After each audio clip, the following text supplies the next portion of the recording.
சங்கீதம் 119 வசனங்கள் 1 முதல் 32 முடிய.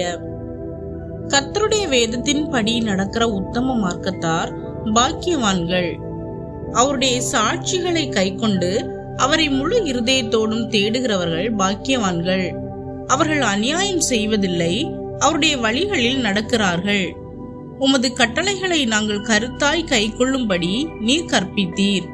உமது பிரமாணங்களை கைக்கொள்ளும்படி என் நடைகள் ஸ்திரப்பட்டால் நலமாயிருக்கும். நான் உம்முடைய கற்பனைகளை எல்லாம் கண்ணோக்கும் போது வெட்கப்பட்டு போவதில்லை. உம்முடைய நீதி நியாயங்களை நான் கற்றுக்கொள்ளும் போது செம்மையான இருதயத்தால் உம்மை துதிப்பேன். உமது பிரமாணங்களை கைக்கொள்ளுவேன், முற்றிலும் என்னை கைவிடாதையும். வாலிபன் தன் வழியை எதினால் சுத்தம் பண்ணுவான்? உமது வசனத்தின்படி தன்னை காத்து கொள்கிறதுனால் தானே.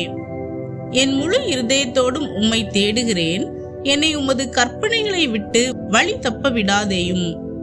நான் உமக்கு விரோதமாய் பாவம் செய்யாதபடிக்கு உமது வாக்கை என் இருதயத்தில் வைத்தேன். கர்த்தாவே, நீர் ஸ்தோத்தரிக்கப்பட்டவர். உம்முடைய பிரமாணங்களை எனக்கு போதியும். உம்முடைய வாக்கின் நியாய தீர்ப்புகளை எல்லாம் என் உதடுகளால் விவரித்திருக்கிறேன். திரளான செல்வத்தில் களி கூறுவது போல நான் உமது சாட்சிகளின் வழியில் களி கூறுகிறேன். உமது கட்டளைகளை தியானித்து உமது வழிகளை கண்ணோக்குகிறேன். உமது பிரமாணங்களில் மனமகிழ்ச்சியாய் இருக்கிறேன். உமது வசனத்தை மறவேன்.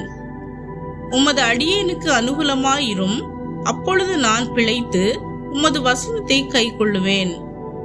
உமது வேதத்தில் உள்ள அதிசயங்களை நான் பார்க்கும்படிக்கு என் கண்களை திறந்தருளும். பூமியிலே நான் பரதேசி, உமது கற்பனைகளை எனக்கு மறையாதேயும். உமது நியாயங்கள் மேல் என் ஆத்துமா எக்காலமும் வைத்திருக்கிற வாஞ்சையினால் தொய்ந்து போகிறது. உமது கற்பனைகளை விட்டு வழி விலகின சபிக்கப்பட்ட அகங்காரிகளை நீர் கடிந்து கொள்ளுகிறீர்.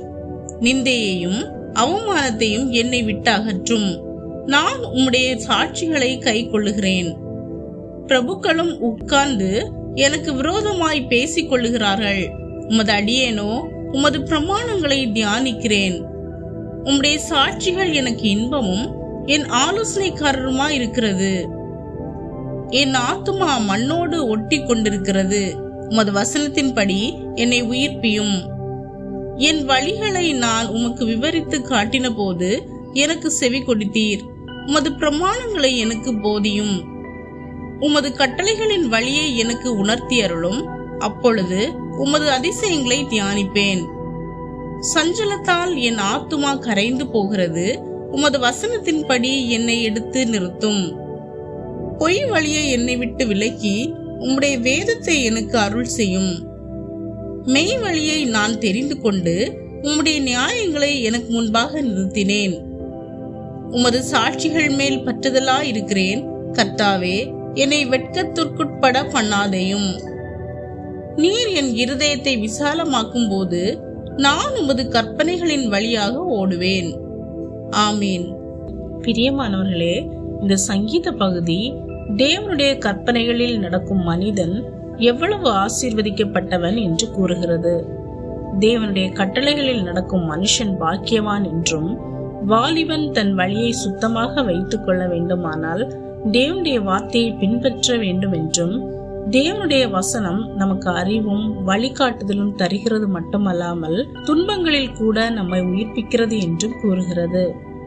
தேவனுடைய வசனத்தை நேசித்து அதன்படி வாழும் வாழ்க்கை தான் உண்மையான சந்தோஷமும் ஆசீர்வாதமும் கொண்ட வாழ்க்கை. நம்முடைய வாழ்க்கை தேவனுடைய வார்த்தையால் வழிநடத்தப்பட வேண்டும். உலகம் பல வழிகளை காட்டினாலும் தேவனுடைய வசனம்தான் நம்மை சரியான பாதையில் நடத்தும். நாம் தினமும் வேதாகமத்தை வாசித்து அதன்படி வாழ முயற்சி செய்தால் தேவன் நம்மை உயர்த்துவார். சிரமங்கள் வந்தாலும் மனம் தளர வேண்டாம். தேவனுடைய வார்த்தை உங்களை தாங்கி வழிநடத்த வல்லமை உள்ளதாக இருக்கிறது. எனவே நாம் இன்று, கர்த்தாவே, உம் வசனத்தின் வழியில் நான் நடப்பேன் என்று ஒரு தீர்மானம் செய்வோம். தேவன் தாமே உங்களை ஆசீர்வதிப்பாராக. ஆமேன்.